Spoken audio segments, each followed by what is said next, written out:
Hello, welcome to episode 5 of the TA Report. I'm Matt Clark, I'm your host as always. I'm here today with Ollie Hayes at Google in a very, very impressive office in central London on Buckingham Palace Road, no less. Ollie, welcome to the TA Report. Thank you very much, Matt. Well, thanks for having me in. It's honestly, the pleasure is all mine. There's a lot of people that will be listening that I imagine might have come across you, but there will be a fair few that haven't as well. Yep. For the benefit of those listeners that don't know you, aren't familiar with your profile, what you do at Google, perhaps I could ask you to kick off with just a short introduction to yourself and your role here at Google. Yeah, cool. I'll give us a bit of context as to how I got here, I guess, as well. So I've been, I think, 11 years in recruitment altogether now, which sort of seems to have flown by pretty quick. Cut my teeth in agency recruitment in 2008, so I joined an investment banking recruitment focused firm as the financial markets crashed. So that was pretty challenging, good fun. Worked through a couple of agencies and then moved in-house. So I started working for an RPO, worked for Aviva, did a lot of their central office hiring in sort of London, spread out into some of the niche stuff around sort of actuarial. From there, moved to another RPO, took over the very niche hiring that Royal Sun Alliance were doing at the time. Okay. And sort of focused on sort of head office and sort of some of the satellite offices, which was good fun. Then pivoted to, within the same RPO, to working with a company called Anheuser-Busch InBev, who are the world's largest beer company. So it's always kind of good fun. It resonates quite nicely with my interests as well. I did a project management role there, which was something I'd always wanted to do. So I kind of led recruitment-related projects from graduate recruitment to looking at diversifying hiring into some of the supply chain parts of the business. How do we hire language speakers into Prague? Great fun, but after 6 months there, LinkedIn approached me, and it was a company that was always somebody that I loved the platform, so I always wanted to work for the company, so I'm not going to turn that down. Luckily enough, spent 3.5 years at LinkedIn, hiring across pretty much all of their sales divisions, I think like 9 countries across EMEA, 5 different business units. I led the talent brand strategy that the team was building out in EMEA. And then after 3.5 years, moved over to Google. So I think I've been here 7 months now, which again flies by crazy quick. So I currently hold a dual role. So I'm the point of contact for software engineer hiring into Paris, which do some really cool things around YouTube and Chrome and arts and culture, a lot of sort of machine learning, that kind of stuff. So it's been good to sort of get to know that part of the tech world as well. And now, more recently, I'm doing the other part of my role is to look after our cloud sales hiring for Northern Europe, which is about 6 countries in the Nordics and Benelux. So yeah, I guess that's sort of a quick intro into me. Cool. So 7 months in, probably just about beginning to get your head around an organisation. I suppose after that period of time, we first met back when you were at LinkedIn, and I was a sourcer trying to find my way in the world.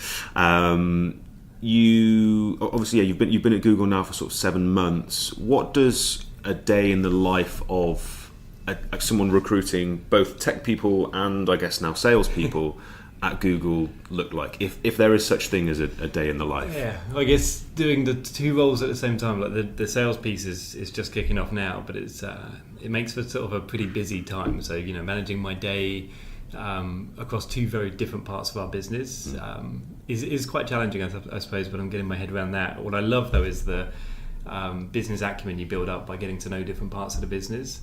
I guess probably to anyone listening as well, there's no typical day in the life, right? Like I spend my time talking to a lot of passive candidates, telling them about Google and the roles that we have, really trying to excite and using stories that Google has or Googlers have, bringing to life like our business. Working with site leads, country managers in terms of the strategy, what initiatives we might sort of kick off, trying to sort of think about different ways we can approach problems and how we might solve those, and bringing the business in, getting them involved. That's always sort of a key thing that I like to get involved in. And then it's sort of working really cross-functionally with whether it's the events team or the graduate hiring team.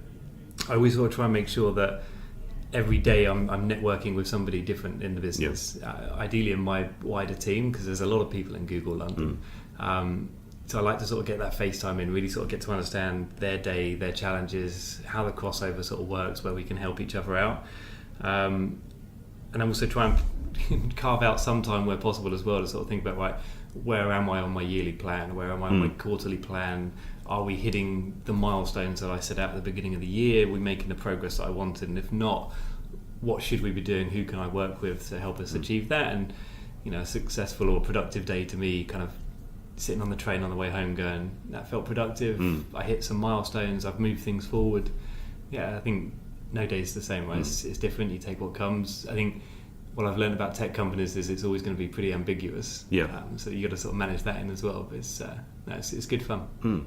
Good, and it's one of those kind of businesses, Google, where I guess as a brand you'd think it makes a recruiter's life relatively easy. If you're approaching a cold candidate in the market and saying, do you want to have a chat about this role at Google, particularly tech folk, I can only imagine that the majority are relatively open to a conversation, I would have thought.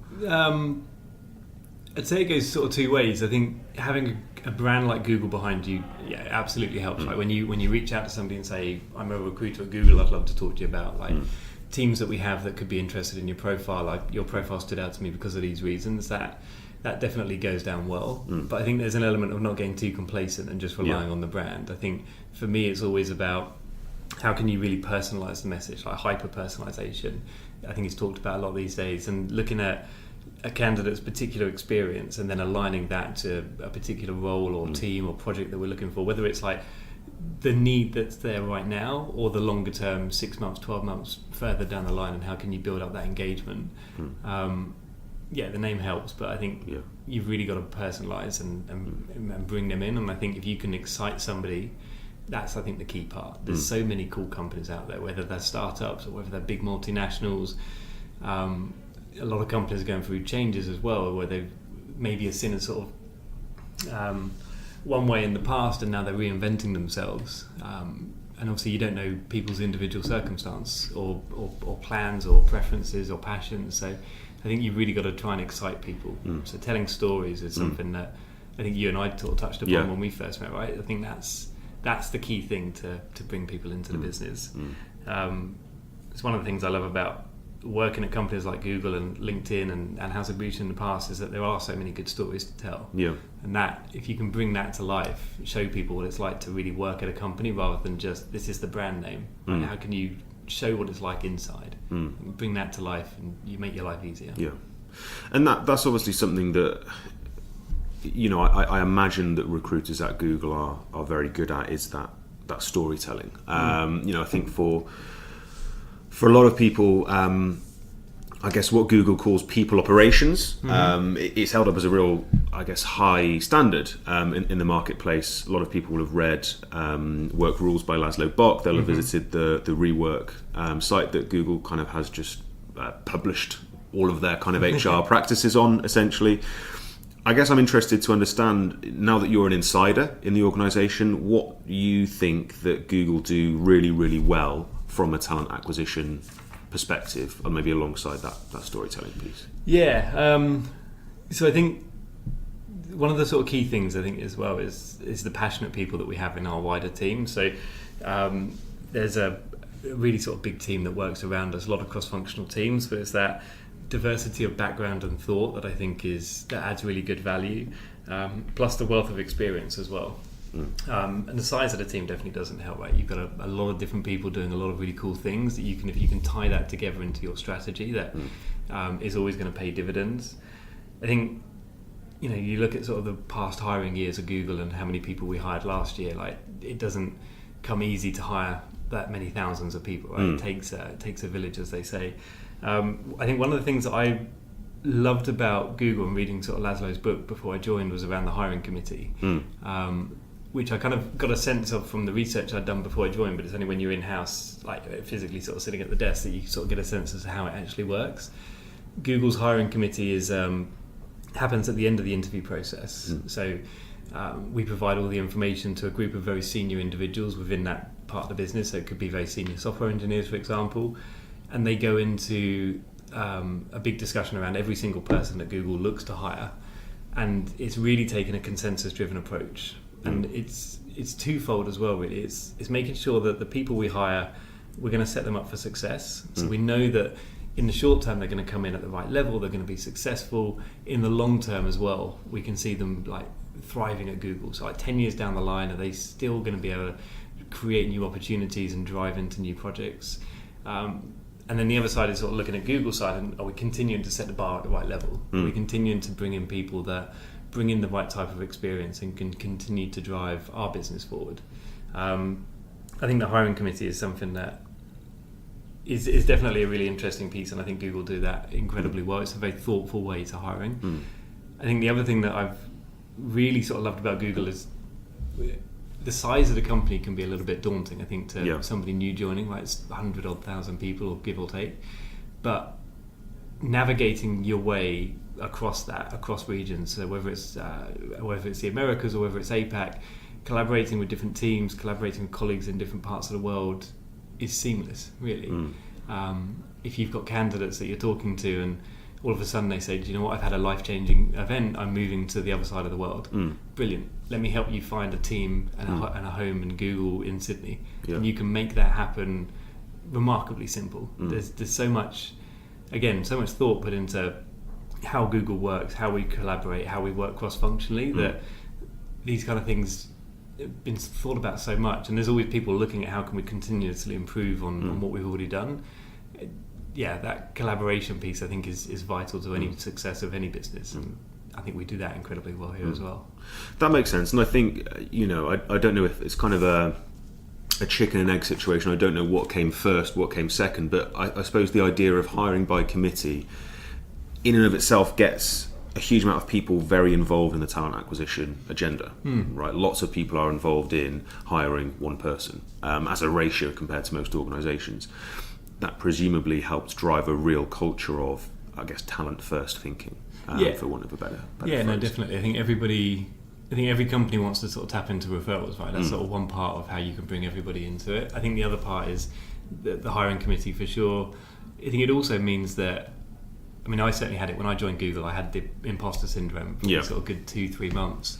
But you can sort of fall back on the fact that you've gone through the hiring committee. You know that a bunch of people have looked and sort of really dived into depth at your feedback and the experiences that you bring, and that you can sort of take a confidence in that you were hired for the right reasons. I think it's fantastic to see how many people get involved in the process, and to the candidates coming in, or the nooglers as we call them, coming in, and that confidence that they have based on the back of that, it makes a big difference. Excellent. And so if we kind of step back from Google as an organisation, you mentioned at the beginning of the conversation you've been in recruitment. Was it 11 years? About 11 years. About 11 years. So just over a decade. What do you think that the industry, the talent acquisition industry, recruitment industry, whatever it is you want to call it, has done particularly well over the course of that decade you've spent with us? Yeah, I think the digital takeover of everything that people do has sort of obviously had a huge part. I think one of the things, when you and I met was when you came up to the LinkedIn offices, and I love hearing about what other companies are doing, whether it's at conferences or just catching up with people that are in my network, or sort of companies that I used to work at. I think every company does something really cool and really different, and it works for them. It might not work for another company, but there's definitely, I think, if you can share these practices outright, it's only going to benefit the wider industry. I think the emergence of some key trends that have sort of really made a difference in terms of how talent acquisition professionals have a seat at the table, and how we can influence the business that we work with, and how we can sort of really sometimes put your neck on the line and say, this person is great, we need to hire them because of XYZ. Like, you're listened to by the business more than ever. I think the emergence of things like storytelling and branding, and how recruitment professionals think of themselves as marketers when it comes to the roles that they work with, data and insights, and like the emergence or the ability to have more data at your hands, but how you then tell stories of that, and how you can spot key trends. I think that's incredibly important. I think I always get quite nerdy when it comes to data, and I look at pass-through rates. Like, you look at a recruitment funnel, you got one hire at the bottom, how many people do you need to put in or talk to at the top of the funnel, and what do the different stages look like? Data will dictate that and help you. Well, it helps me manage my time, I think. And then I think candidate experience has been huge. I think a lot of people have heard the story. I think it was Virgin that talked about how their candidate experience journey might have cost them money because they didn't realise that candidates are also customers. Yeah. And it's the same, I think, pretty much for any company that you work with, right? Like when you worked in the insurance industry, because you and I both have, right? Yeah. Any candidate you're talking to, give them a bad experience, they probably won't choose that company to insure their car at home with. It's the same, I think, for any company. Candidates might be customers in different types of ways, but I think the emergence of candidate experience and how important that is these days, and how companies measure it as well, and what they expect, I think, is phenomenal to see. I think that's a really big piece. Yeah. I think, you know, for me that candidate experience piece is so often overlooked, perhaps by people outside of the talent acquisition function. You know, I don't know how many people Google interview on an annual basis just in the UK. I can imagine it's a lot, and I can imagine if you I can imagine if you really annoy X percentage of that and make them think they're never going to buy Google hardware or use G Suite, whatever else it is, that actually over the course of a customer's kind of potential lifetime value, those numbers might become more compelling if you put them in front of a business leader. Exactly, as well. And I think especially when you work in quite niche areas as well, so whether it's software engineering or it's a particular sales function that you might be hiring into, if you get known in the wider sort of market for giving candidates a bad experience, whether that's taking more than a week to give feedback and then giving feedback over email, which is, I absolutely hate. Like, you want to give feedback over the phone, if not face to face, and detailed feedback as well. Like, I think open, honest, constructive. Like, this is what went well, this is what didn't go well, this is the decision that's been made and why. They get a really sort of clear understanding. If you get known for giving bad experiences in a niche market, that word spreads like wildfire around a pretty small community. Especially as well with the amount of online forums there are. Like, everybody probably has a look at what a company's sort of experience is like before they go into interviews, right? And there's a wealth of information out there, and you don't want to sort of fall into the wrong buckets. So I think, again, it's one of the things I think Google does really well. You sort of see from the sort of data that we have on that people willingly provide on the experience. I think we do a really good job there. Good. I think that's some of the best feedback that a recruitment team can receive, really. Is, did a candidate genuinely enjoy the experience even if they didn't end up getting hired? It's a pretty good measure of success. Absolutely.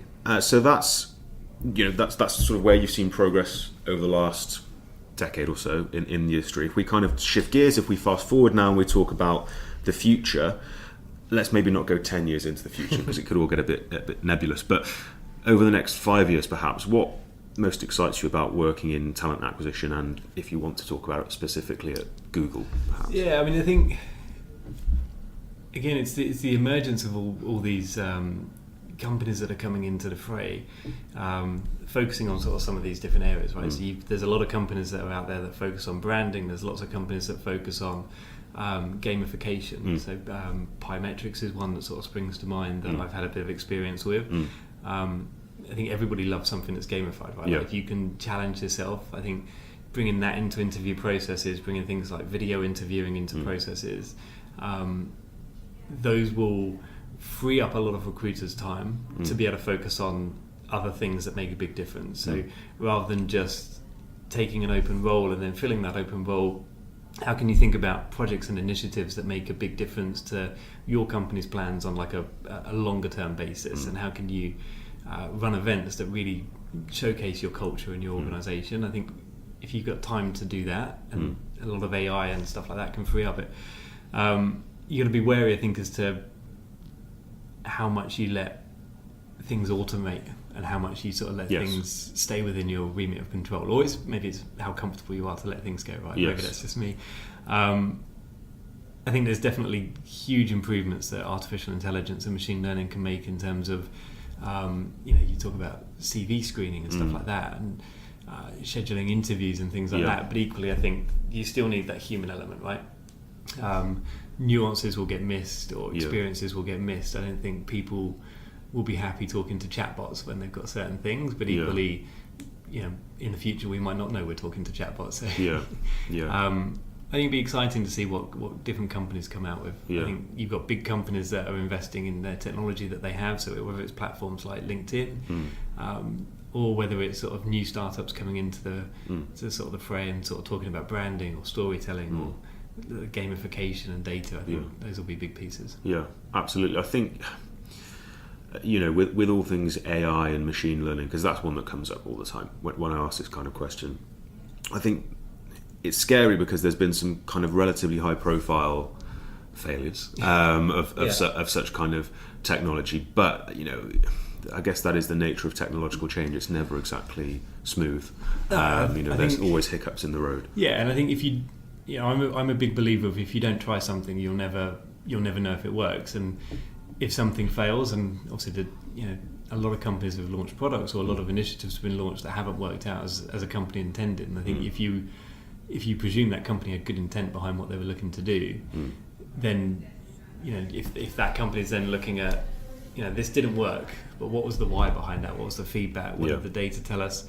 Can we do something better? Can we make it work? Can it work in different ways? I think if you don't try, you'll never know, right? Yeah, completely. And I mean, you spend most of your days, or a good chunk of your days, hiring software engineers for Google. So I can only imagine that you are relatively up to date on technology trends. I'm really interested to understand if there is a piece of a technology or a trend that you think has maybe slipped under the radar of talent acquisition professionals that will be maybe a bigger deal than we perhaps think it will. Yeah, it's a really interesting question. I think for me, it doesn't necessarily fall into technology. For me, it's something that we talk a lot about at Google. We talked a lot about it at LinkedIn. In fact, actually, when I joined LinkedIn, it was sort of the global head of TA, a guy called Brendan Brown. It was a big passion of his, and it resonated so much with me that it became a big passion of mine as well. And it's something that I'll take into any company, any roles that I have in the future, and that's really around the power of storytelling. Yeah. And again, it's something you and I talked about when you were at AXA and I was at LinkedIn. I think stories. I think as we were sort of go through sort of trainings and sort of different things, stories are the difference between an emotionally invested candidate and someone who just sees you as another interview. Yeah. So I think we talked a lot about it around how it can grab attention, how stories awaken emotions, right? Create memories, they influence decisions. There's a reason why everyone likes a good book or a great film, right? And I've seen firsthand the power that can have, where we've seen people join companies that I've worked for when they've had competing offers or they've had other great companies sort of trying to talk to them as well. A lot of companies that I enjoy working for and are partnered with would classify themselves as purpose-driven companies. And so if you can then make your stories and opportunities and your company's culture resonate with candidates, especially given candidates these days have a wealth of choice, right? If you can make them feel that your company is where they're going to feel like they belong and where they've got a home, and you can bring that to life through stories, then you're going to be in a position to bring in the right talent. And sometimes, even if you work at a smaller company and you're competing with the likes of Google or Amazon or whoever else, if you can make a candidate feel like they're going to belong, then and you can bring that to life, you're going to punch above your weight in some cases, right? And I think it was Maya Angelou was always, the quote that always sticks into my mind was, people will forget what you said, people will forget what you did, but they'll never forget how you made them feel. Yeah.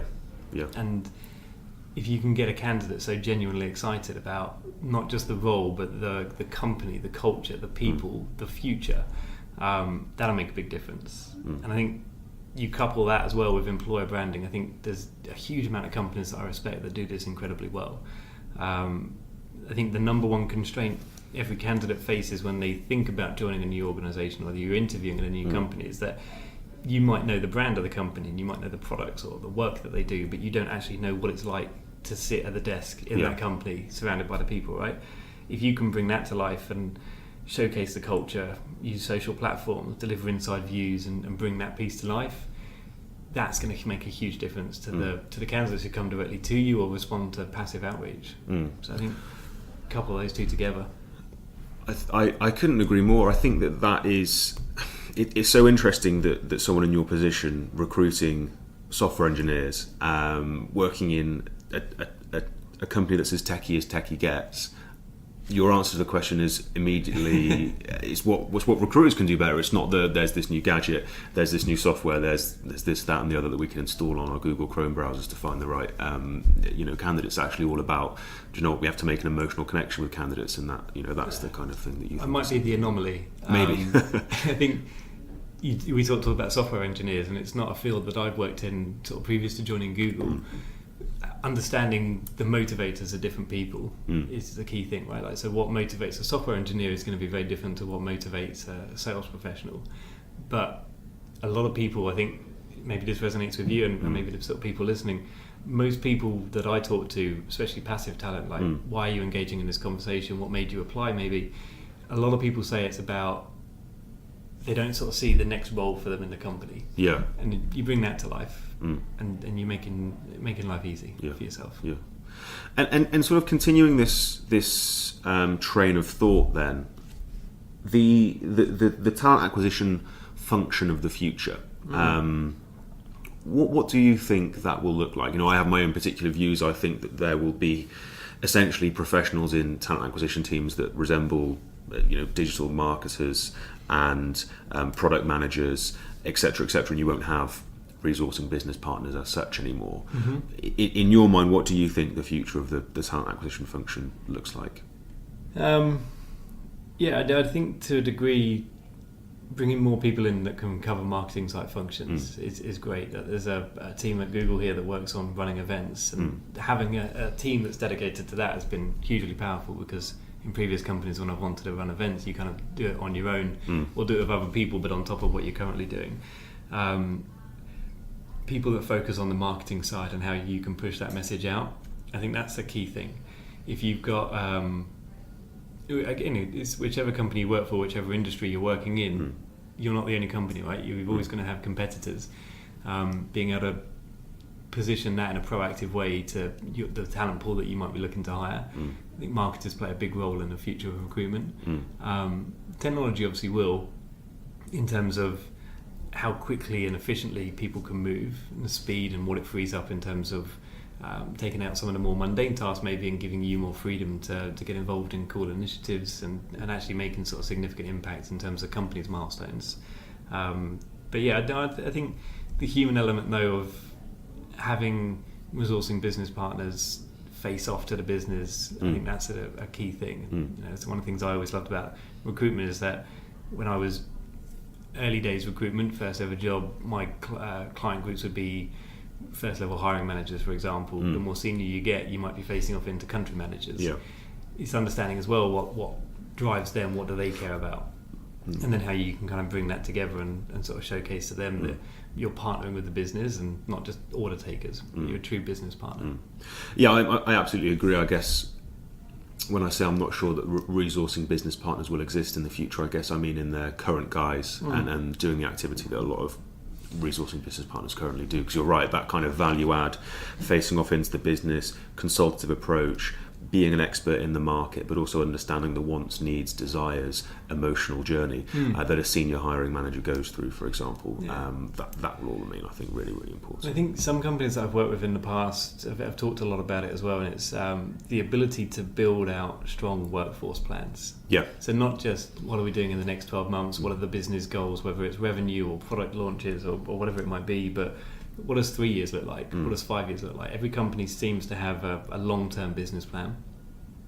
Being able to bring staffing into that earlier, I think, will make a huge difference, because especially if the data that's available, whether it's on platforms like LinkedIn or the other platforms that are available, understanding where talent sits, in which geographical regions, what motivates them to move, which candidates or what kind of pool is willing to relocate, enables you to say, right, based on our global business plan for the next several years, the talent acquisition team thinks that, or has the data that says we need to be hiring into these locations, or if you're looking for this specific skill set, this is where you look to sort of do it. And I think, when I was at LinkedIn, they were launching a product that was going to tie into that. I've seen colleagues move on to other companies where a lot of their role has been around researching markets and talent pools and understanding not just the sort of demographics, but the talent that actually exists, and then helping companies to understand, right, if we are going to build a new office here, or we're going to create a new team. Does that talent exist? Can we attract that talent? What does it look like? How can we partner with universities and build that talent in the future? I think that's a big sort of part that I've seen coming through in the recent years. And that's such an interesting example, though, should we open an office in this space? Because I think, 10 years ago, to think that a resourcing team might be engaged in the decision as to where to open an office, I don't think that would have been the case. It would have been a finance decision, operations decision, and whatever else, that high sort of strategic level. So it's amazing to think that talent acquisition can get involved in those kind of conversations.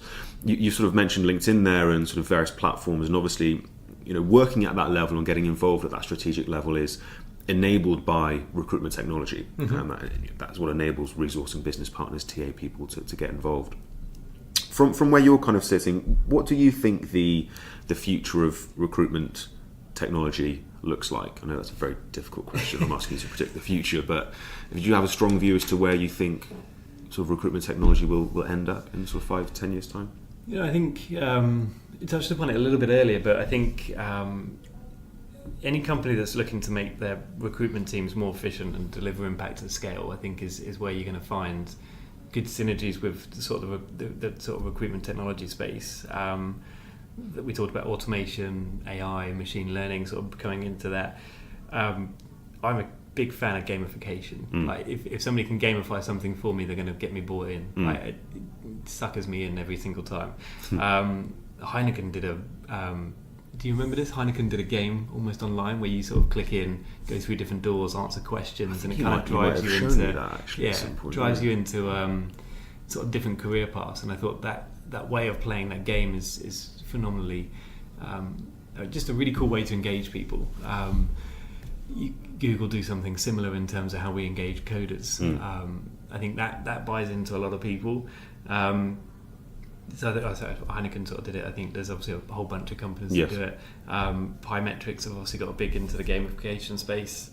Then you sort of look at video interviews and how can you leverage that to add real value into your business. And then psychometric testing and things like that as well. I think, I know personally from first-hand experience, everyone has a different view on these kind of things. But if you can understand the value and the drawbacks, and then where you can slot that into your different particular needs, it obviously doesn't work everywhere, but when you can match it into a part of your business and free up a huge space. I think Unilever used gamification to hire, I can't remember the exact numbers, but it was a significant number of people, and they did it at scale. With very little resource from their time taken up. Until sort of maybe towards the latter stages.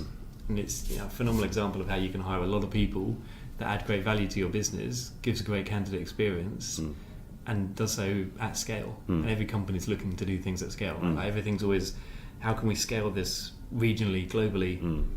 How can we hit the numbers for the year? Right? Like, I think a lot of, especially sort of people who don't work in recruitment, a lot of people sort of think, right, this is the business plan. How's that company going to achieve it? And they always sort of think about the people in the company driving those plans. But mostly it comes down to the people that the recruitment team hire in to be able to deliver those plans, right? If the recruitment team were able to do that at scale, do it efficiently, drive automation in certain areas where it makes sense, that's going to help companies deliver on their plans. I think that's it.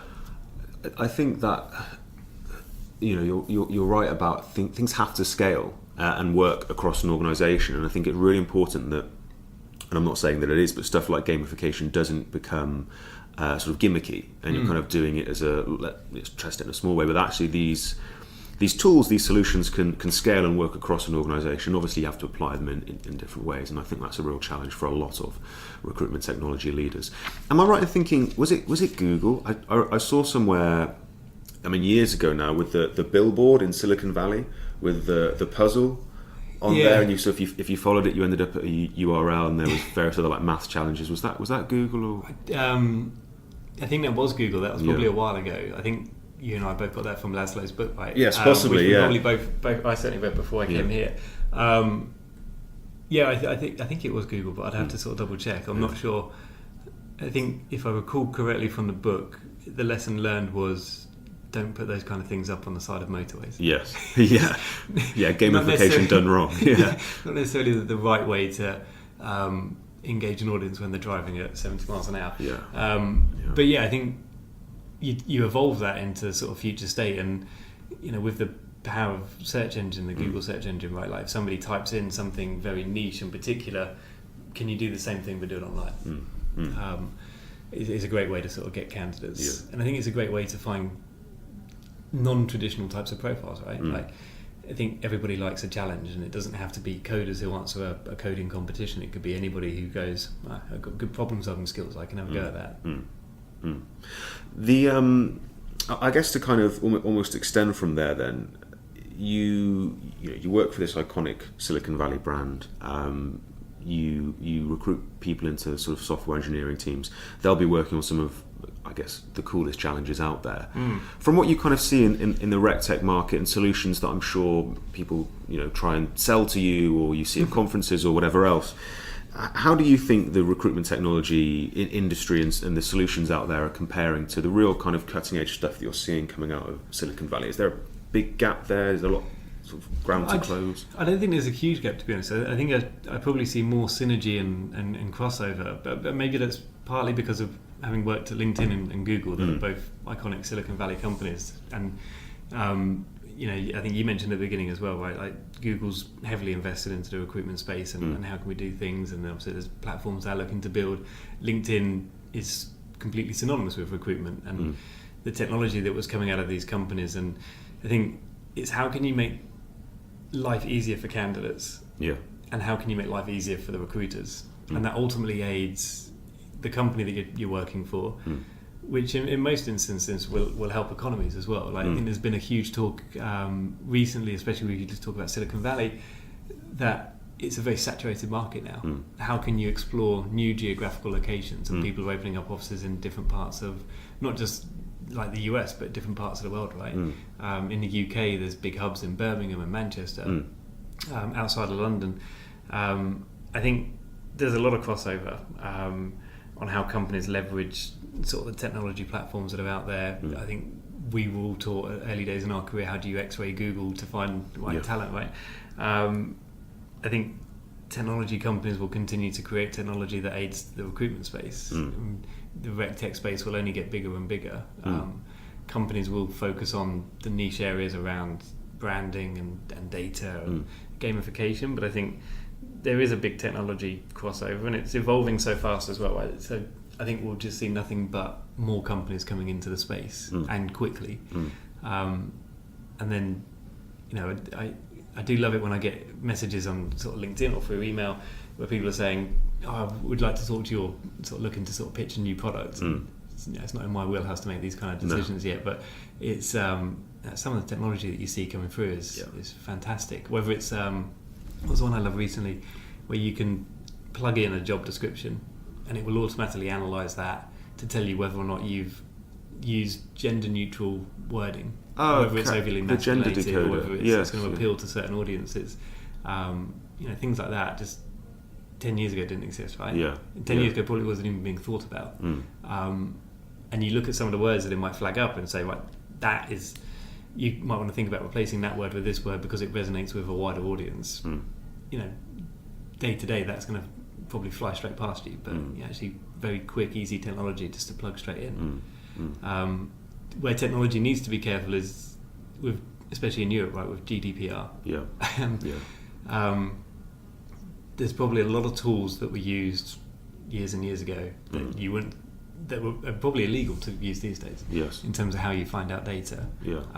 So being more savvy in terms of how you drive people to your brand, as opposed to how you can find them passively. I think that's an interesting challenge to solve. It is, isn't it? Because there is the kind of, nailing that employer branding piece and the sort of the marketing aspect of recruitment clearly is incredibly important. At the same time, you can't underestimate the direct sourcing model of having people who know how to find people on LinkedIn, various other places that I'm sure you hang out to find tech people, other social networks, etc.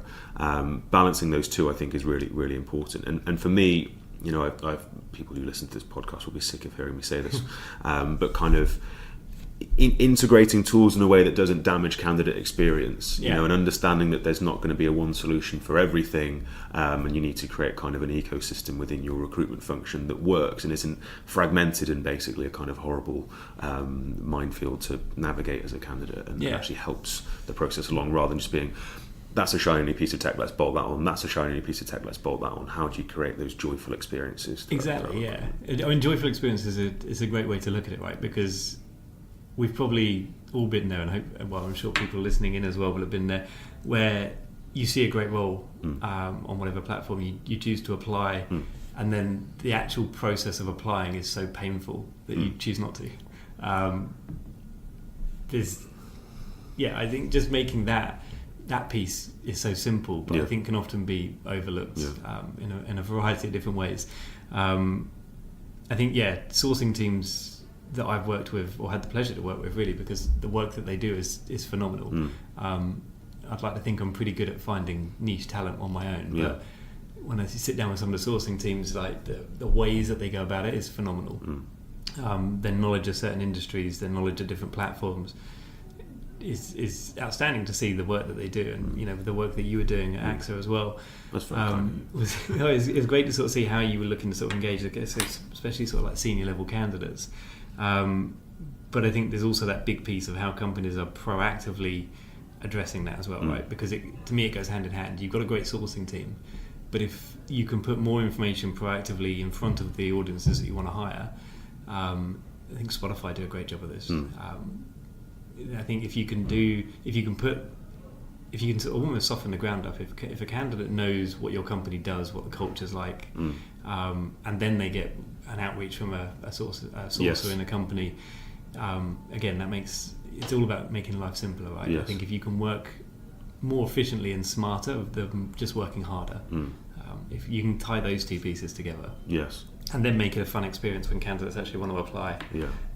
It's the holy grail, isn't it? And then give great feedback when they get in or they don't. Yes. Awesome. Look, I think that's enough questions from me. Where can people find out more about careers at Google? I assume it's relatively easy via a Google search. Google careers at Google. It's careers.google.com. We've actually put a lot of work into that recently as well. Cool. Where I think the first stage is you type in what you want to do. Great. And then you type in which country you want to do, and maybe even put some skills in that you want to work with, and it will find you the jobs that are relevant in terms of you. There's lots of jobs available. Awesome. And I'm sure you're relatively easy to find on LinkedIn. I always thought I was. I think I'm probably pretty easy to find on LinkedIn. There is also a semi-professional footballer and a DJ, and if you Google me, I'm pretty sure an Irish pub comes up as well. But hopefully, my Google search ratings are increasing. Good. I'm sure people will be able to hunt you down one way or another. Look, Ollie, thank you so much for your time. Really appreciate it, and really enjoyed the conversation. Yeah, me too. Cheers.